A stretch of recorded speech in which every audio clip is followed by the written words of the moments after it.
Baik, Bismillahirrahmanirrahim. Assalamualaikum warahmatullahi wabarakatuh. Yang saya hormati dosen SAD Bapak Sukoco. Sebelumnya, perkenalkan nama saya Lara Setia Pribadi. Saya kelas PJJ dengan NIM 20551429. Di sini saya akan mencoba untuk mereview atau menerangkan dalam rangka untuk tugas ujian tengah semester mata kuliah SAD di program PJJ Universitas Amikom Yogyakarta. Review paper yang akan saya lakukan adalah review tentang paper yang berjudul Transition in System Analysis and Design Methodology, yang mana ini diterbitkan pada Juli 2018 di American Journal of Information Science and Technology. Semoga masih bisa relevan dengan saat ini, mengingat ini jurnal ini terbit sudah 3 tahun yang lalu. Kemudian untuk jurnal ini sendiri ditulis oleh beberapa penulis, diantaranya yaitu Noakanma Ive Anyi Kosmas, Adu Volasade Kristiana, Okafor Obina Jeremia, dan Akuta Kletus Icecuku, yang mana mereka dari Federal University of Technology Nigeria. Pada paper ini, sesuai dengan di judulnya, yaitu akan membahas mengenai transisi atau peralihan dalam hal sistem analisis dan desain metodologi. Yang mana sistem analis dan desain itu diperlukan untuk membangun sebuah sistem informasi. Dan dalam membangun sebuah sistem informasi tersebut, diperlukan suatu cara atau metode untuk membangun sistem tersebut secara efektif dan efisien.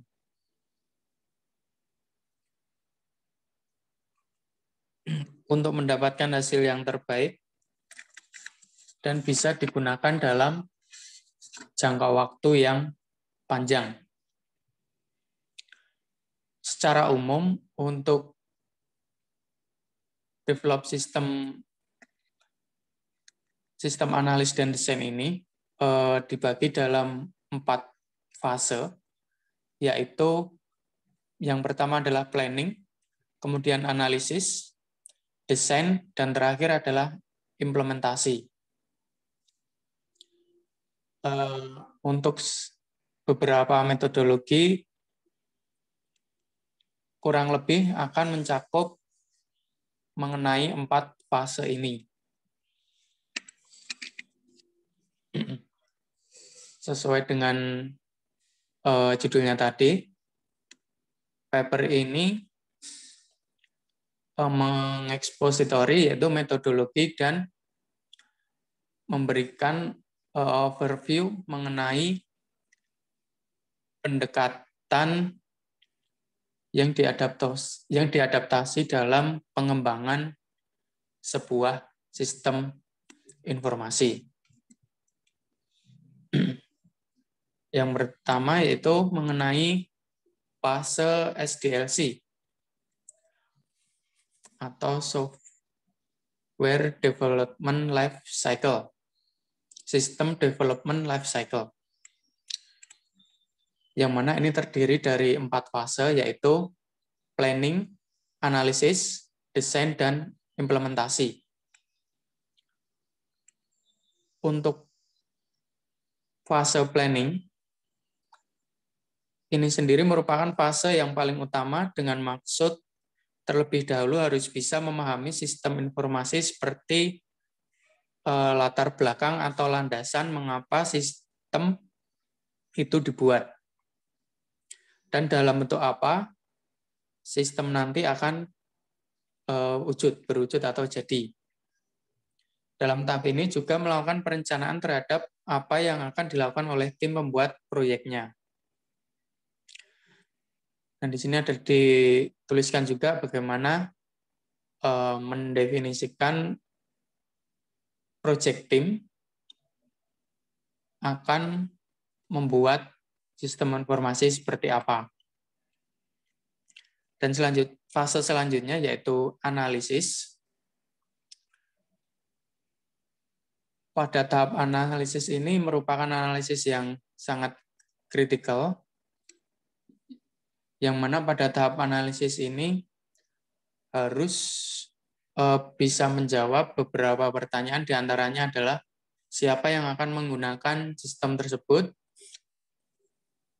dan apa yang akan bisa dikerjakan oleh sistem tersebut, serta di mana dan kapan sistem ini akan digunakan. Di dalam fase analisis ini, project team menginvestigasi beberapa hal, diantaranya adalah sistem yang sudah ada, atau baik itu secara sistem informasi maupun yang belum menggunakan sistem informasi. Kemudian mengidentifikasi kemungkinan untuk improvement atau peningkatan lebih lanjut dalam sistem yang akan dibuat nantinya. Dan bila memungkinkan juga membuat suatu konsep baru yang akan digunakan di dalam sistem yang akan dibuat nanti. Fase selanjutnya yaitu tahap desain atau fase desain, yang mana ini menentukan bagaimana sistem akan beroperasi. Di dalam tahap desain ini mencakup atau melingkupi baik hardware, software, ataupun struktur jaringan. Dan juga mengenai sistem informasi itu sendiri yang di dalamnya ada user interface, formulir, dan juga laporan. Serta hal-hal yang berhubungan dengan program itu sendiri seperti misalnya database, file yang akan di-upload, atau mungkin nanti bisa berhubungan dengan hosting juga. Pada tahap desain ini menentukan bagaimana sistem ini akan beroperasi berdasarkan desain yang sudah dibuat. Untuk tahap implementasi yang merupakan fase terakhir dari SDLC, ini merupakan tahap yang memerlukan atensi paling banyak. Karena pada tahap ini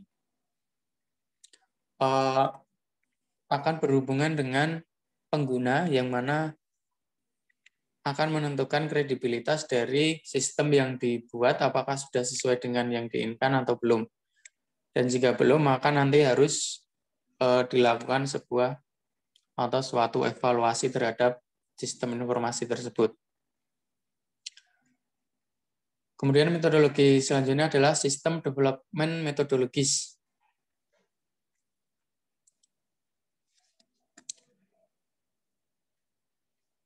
Sistem development methodologies ini mengalami perkembangan dari tahun ke tahun, yang mana digambarkan dalam gambar ini yang terdapat juga di dalam paper, yaitu SDM yang muncul sekitar tahun 1970, kemudian muncul lagi SSADM, yang mana akan dijelaskan lebih lanjut. Ini muncul sekitar tahun 1980, kemudian muncul lagi OOP, RAD, DSDM, Scrum, RUP, dan juga EP pada tahun sekitaran 1990. Kemudian pada tahun 2000 muncul AUP dan juga DAD. Dan berkembang selanjutnya pada tahun 2010-an muncul juga metode SAFe dan LESS.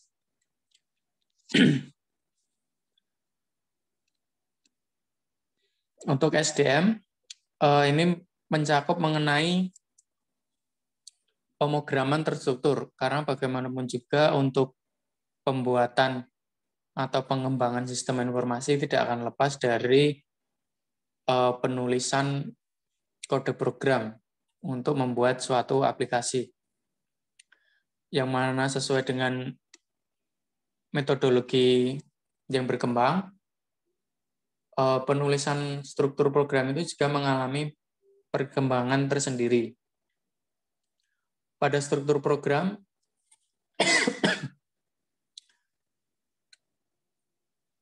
ini mencakup top-down analysis untuk problem solving. Kemudian untuk modularisasi pada program terstruktur.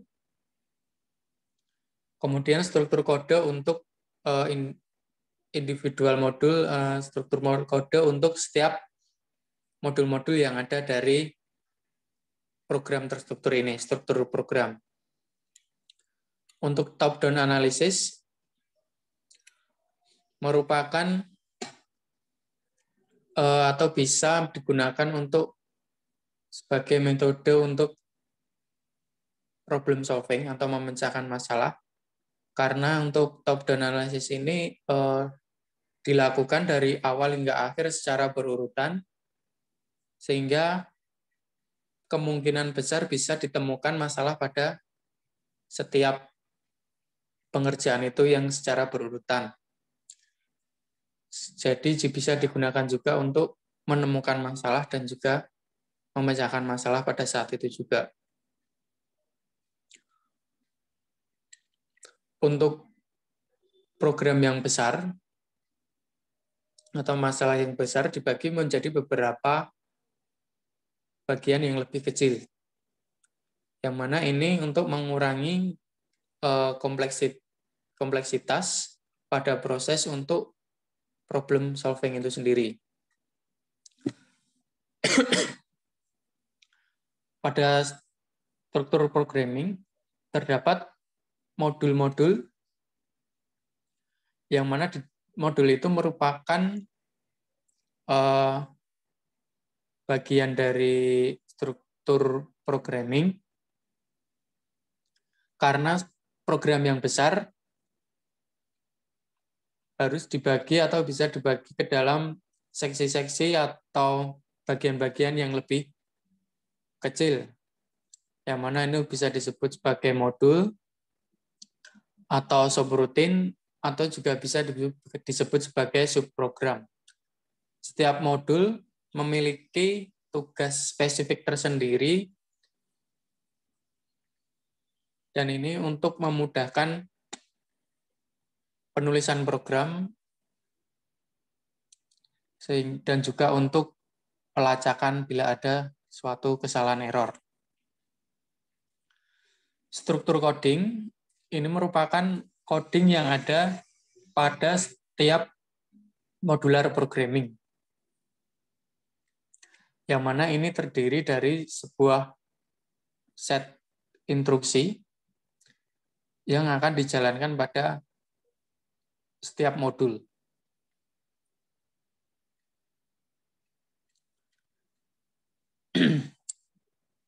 Untuk sistem development method yang kedua,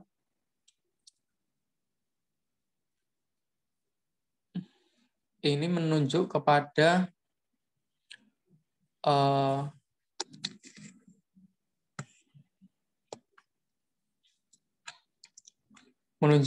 sistem development system yang istilahnya kaku atau tidak dinamis, yang tidak sesuai lagi dengan perkembangan saat ini. Yang mana pada sistem pengembangan metodologi sistem pengembangan sistem yang lama mempunyai awal mula dan akhir, yang mana itu tidak bisa dilewati langkah-langkahnya. Seperti pada tahap metodologi waterfall, yang mana ini lama-lama juga tidak bisa menyesuaikan, sudah banyak tidak digunakan, karena pada saat ini lebih dibutuhkan suatu metode yang lebih dinamis dan juga lebih cepat untuk membuat sebuah sistem. Seperti contohnya yaitu Rational Unified Process dan Agile Software Development. Selanjutnya ada SSADM. SSADM ini merupakan modifikasi dari bentuk SDLC sendiri. Yang mana SSADM yang juga menggunakan struktur dari SDLC itu sendiri. SSADM ini terdiri dari yaitu satu sistem survei, kemudian struktur analisis, kemudian desain struktur, kemudian studi hardware, implementasi, dan juga maintenance atau perawatan. Untuk selanjutnya yaitu OOP.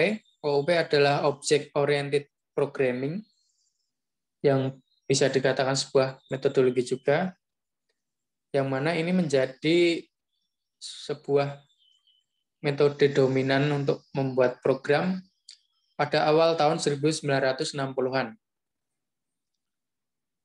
Object Oriented Programming ini mengambil atau mengacu pada sebuah objek sebagai basisnya atau sebagai acuannya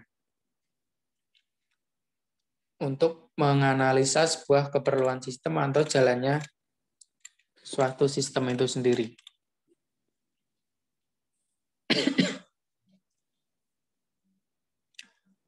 Langkah dasar dari desain sistem menggunakan object oriented dapat dicatat sebagai berikut, yaitu satu sistem analisis, sistem desain, object design karena ini merupakan object oriented, dan kemudian implementasi. Untuk selanjutnya yaitu RAD atau Rapid Application Development. RAD ini mengompres atau menyederhanakan langkah-langkah pengembangan sistem konvensional menjadi sebuah iteratif proses atau sebuah pengulangan yang saling berkaitan. Dan proses-proses tersebut juga bisa digunakan secara paralel atau bersama-sama. Rapid Application Development ini ditujukan untuk membuat software development secara lebih baik dan lebih cepat.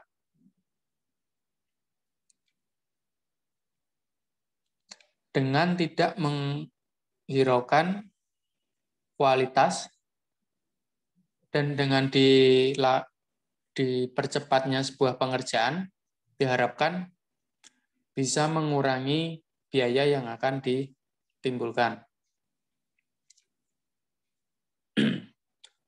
Pada RAD metodologi, ini melibatkan yaitu pada langkah-langkahnya, yang pertama yaitu mengkombinasikan kemungkinan teknik yang bisa dipakai. Kemudian menggunakan prototipe terbaru atau produk-produk terbaru, teknologi terbaru yang bisa digunakan menjadi sebuah produk yang final yang sudah selesai. Kemudian menggunakan workshop atau pekerjaan dan tidak menggunakan interview atau untuk memperoleh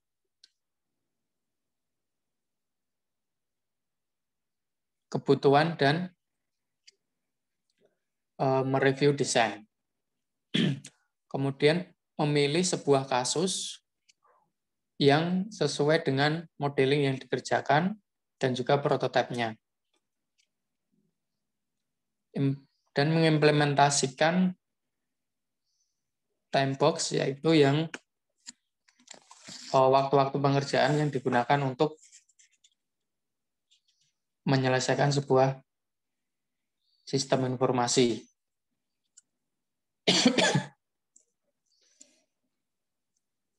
Dan menyediakan panduan untuk keberhasilan dan menggambarkan bila ada nanti sebuah kegagalan.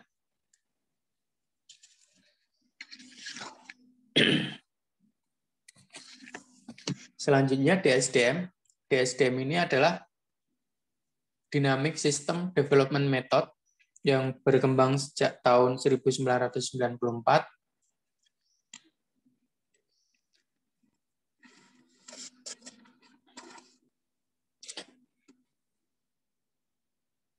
Yang mana ini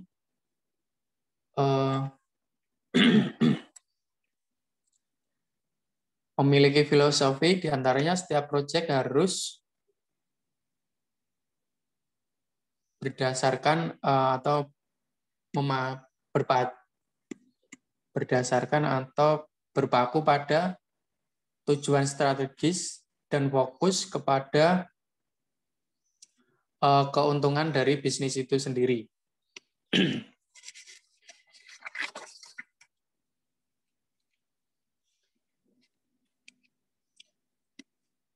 Untuk DSDM ini sendiri, pembangunan proyek didasarkan pada pengaturan waktu yang telah disepakati berdasarkan kepentingan bisnis mana yang harus dicapai terlebih dahulu antara pengembang software dan pengguna atau end user. DSDM ini terdiri dari atau mempunyai 8 prinsip, yaitu fokus pada kebutuhan bisnis, kemudian deliver on time atau sesuai dengan waktu yang telah ditentukan, kemudian kolaborasi antara pengembang software dan juga pengguna mengenai kebutuhan bisnis tadi, kemudian tidak mengkompromis quality atau mengutamakan kualitas dari software itu sendiri. Kemudian membangun peningkatan dari sebuah fondasi perusahaan. Kemudian dibangun secara iteratively atau cepat dan juga berulang. Selanjutnya yaitu komunikasi secara kontinu dan jelas. Untuk metodologi selanjutnya yaitu Scrum. Scrum telah ada sejak tahun 1995 dan telah menjadi atau berkembang pada proses agile. Dan Scrum ini sudah sukses digunakan untuk pengembangan software pada 20 tahun terakhir ini. Scrum membagi pekerjaan yang kompleks menjadi bagian-bagian yang lebih simpel, atau sebuah organisasi yang besar menjadi bagian-bagian tim yang lebih kecil. Pada Scrum ini memiliki unsur atau bagian yaitu product vision, product backlog, dan sprint. Yang mana product vision ini adalah merupakan produk apa yang nanti akan dibuat sesuai dengan permintaan dari pengguna. Kemudian product vision ini oleh product owner akan diteruskan atau dirubah ke dalam produk-produk backlog. Kemudian produk-produk backlog ini akan didistribusikan ke masing-masing tim untuk dilakukan sprint.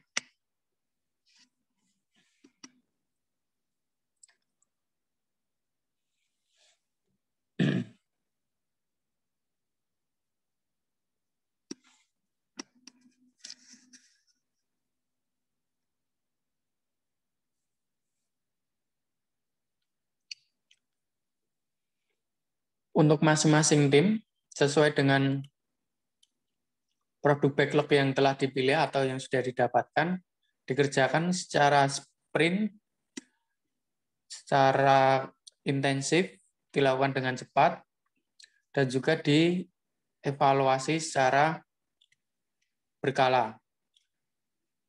Dan tim ini juga membuat sebuah sprint goal atau target yang digunakan untuk menyelesaikan backlog-backlog yang sudah dibuat.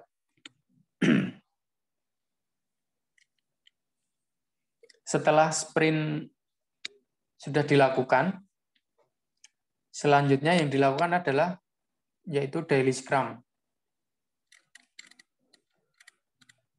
Daily scrum ini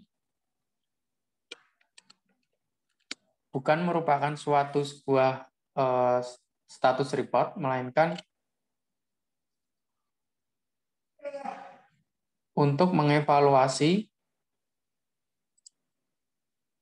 atau menampilkan apabila ada temuan, baik itu temuan positif atau negatif yang sudah dilakukan pada sprint.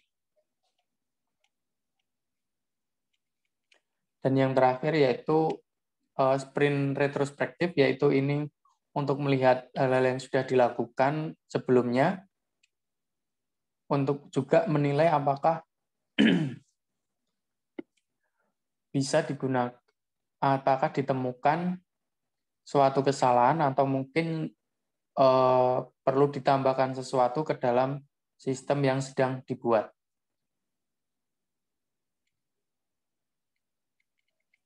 Metode selanjutnya yaitu RUP atau Rational Unified Process, yang mana Rational Unified Process ini merupakan sebuah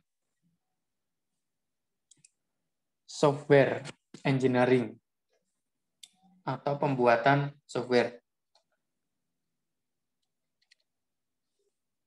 RUP ini bertujuan untuk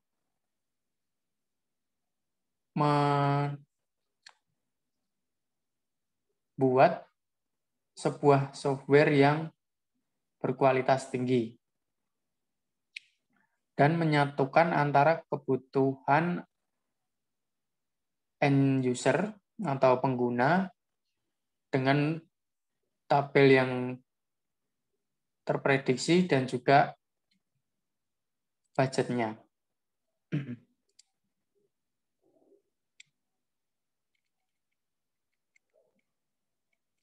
Pada RUP ini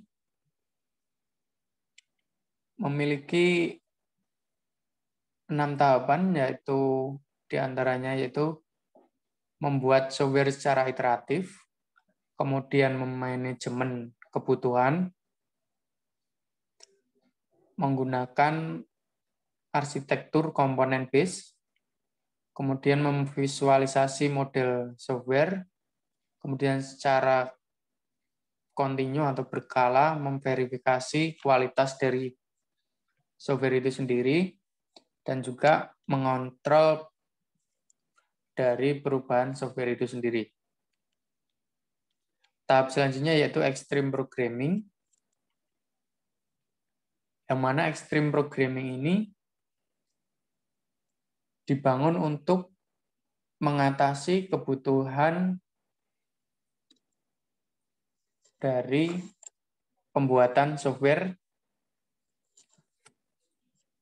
dengan tim yang kecil. Jadi untuk extreme programming ini dibuat untuk membuat software atau digunakan oleh software development yang beranggotakan sedikit orang. Yang mana tim ini nanti diharapkan untuk self-organize atau bisa mengontrol atau memanajemen dirinya sendiri untuk nantinya membuat sebuah sistem.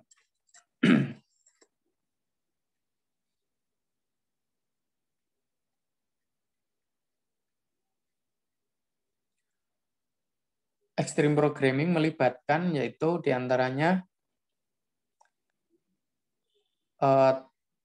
tes running atau menjalankan tes sepanjang waktu, kemudian memulai dengan desain yang sederhana,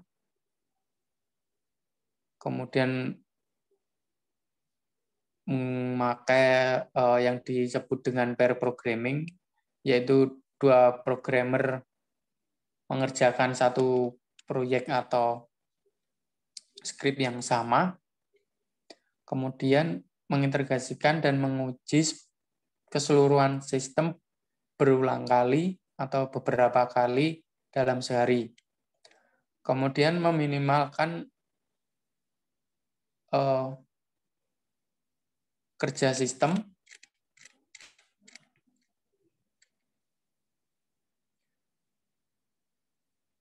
dan mengupgrade sistem apabila diperlukan. Dan dalam extreme programming ini menjaga keterlibatan konsumen sepanjang waktu untuk mendapatkan sebuah feedback dari konsumen atau pengguna. Metode selanjutnya yaitu AUP atau Agile Unified Process, yang mana ini adalah merupakan sebuah framework yang dapat digunakan untuk mengaplikasikan beberapa proyek software, baik itu kecil maupun besar.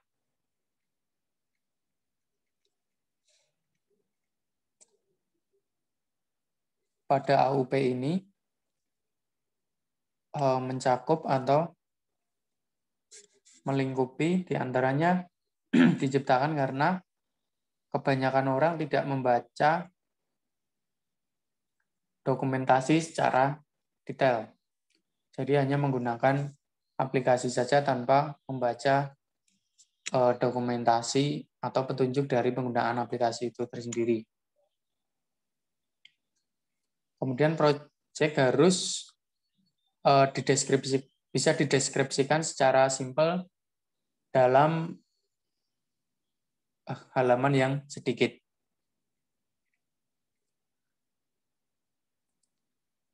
Dan karena proyek harus fokus pada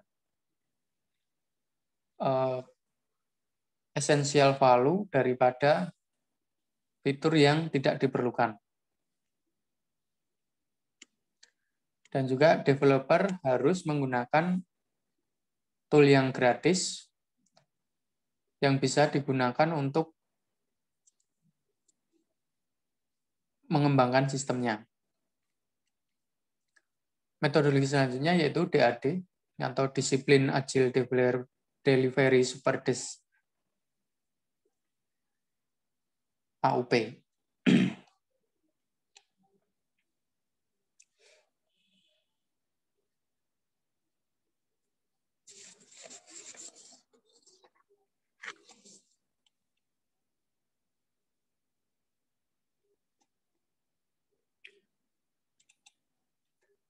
DAD ini berdasarkan kebutuhan tim untuk melihat sebuah metode atau ditemukannya perbedaan antara Scrum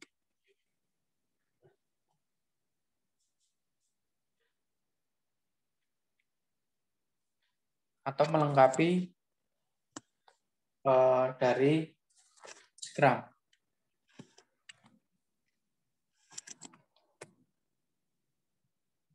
DAD merupakan sebuah framework juga, yang mana ini adalah mengedepankan people first, dan juga menggunakan learning oriented, hybrid agile untuk kebutuhan solusi teknologi. DAD ini tersedia merupakan framework gratis, dan DAD tidak menggambarkan sebuah single life scale karena ini mengenali beberapa strategi yang tidak sesuai. Kemudian SAFe, yaitu The Scale Agile Framework. Ini juga free juga. Yang mana SAFe ini digunakan untuk tim yang memiliki anggota banyak. Seperti tim yang mempunyai anggota ribuan yang dikoordinir untuk membuat dan memaintain sebuah sistem.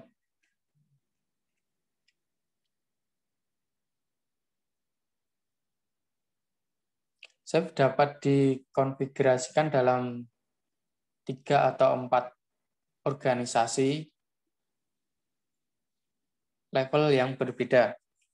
Yaitu yang pertama adalah tim level. Tim ini bertanggung jawab pada mendefinisikan, membangun, dan menguji. Kemudian program level, yaitu tim yang membuat sebuah programnya. Kemudian value stream level, kemudian portfolio level, dan yang terakhir adalah foundation layer. Dan untuk metodologi yang terakhir yaitu LESS. LESS ini adalah Large Scale Scrum. Ini adalah kebalikan dari SAFe, yaitu ini digunakan untuk tim yang mempunyai anggota sedikit.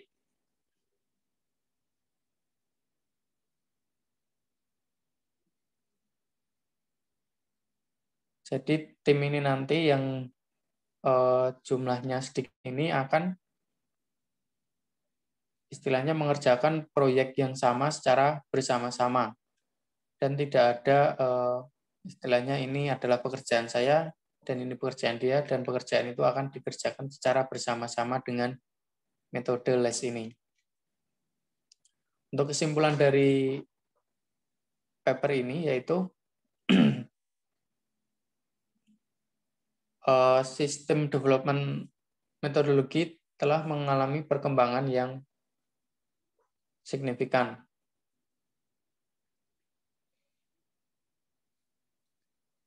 Baik itu menemukan sebuah metode yang baru ataupun mengeliminasi kekurangan-kekurangan dari development sistem sebelumnya. Perkembangan development system dikarenakan karena untuk tujuan memotong atau mengurangi biaya dan juga meningkatkan kecepatan dan efisiensi dalam pembuatan sistem. Dan juga diperlukannya adalah sebuah pengujian yang mana ini adalah sebuah awal untuk mengecek apakah ada sebuah kekurangan dari sistem yang sudah dibuat.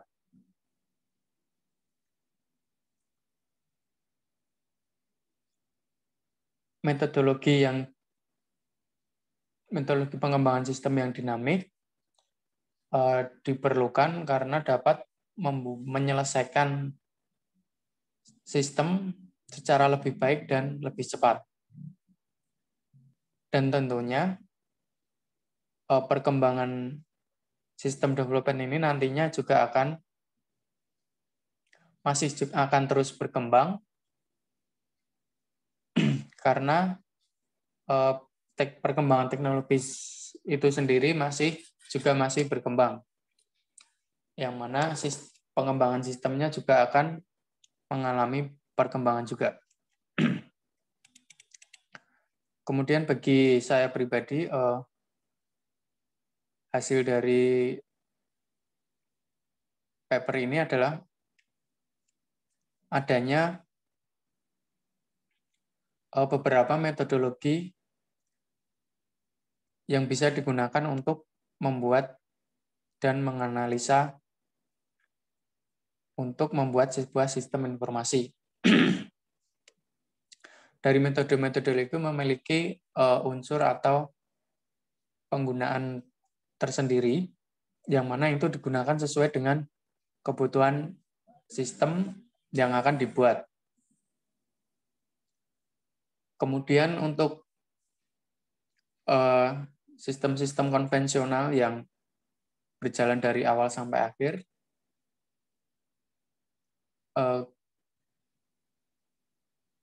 untuk saat ini bisa dikatakan sudah tidak relevan karena perkembangan teknologi yang sangat cepat menuntut untuk pembuatan sistem informasi juga yang lebih cepat. Nah, untuk menyelesaikan pekerjaan yang lebih cepat ini diperlukan metode yang tepat, yang mana bisa mengerjakan bagian-bagian pekerjaan secara terpisah, kemudian bisa yang dikatakan dengan iteratif atau berulang,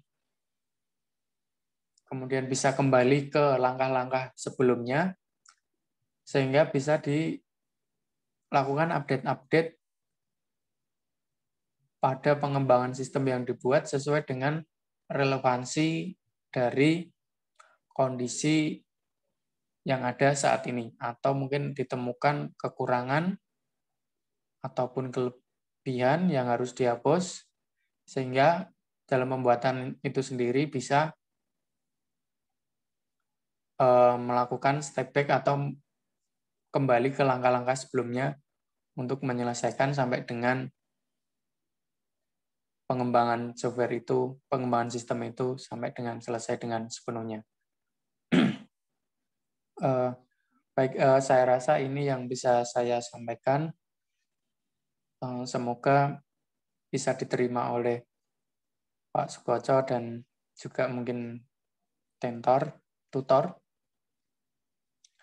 Apabila ada kurangnya saya dalam menyampaikan, saya mohon maaf. Semoga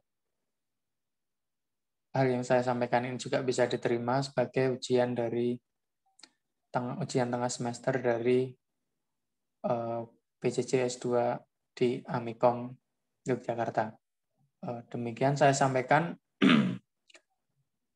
Assalamualaikum warahmatullahi wabarakatuh.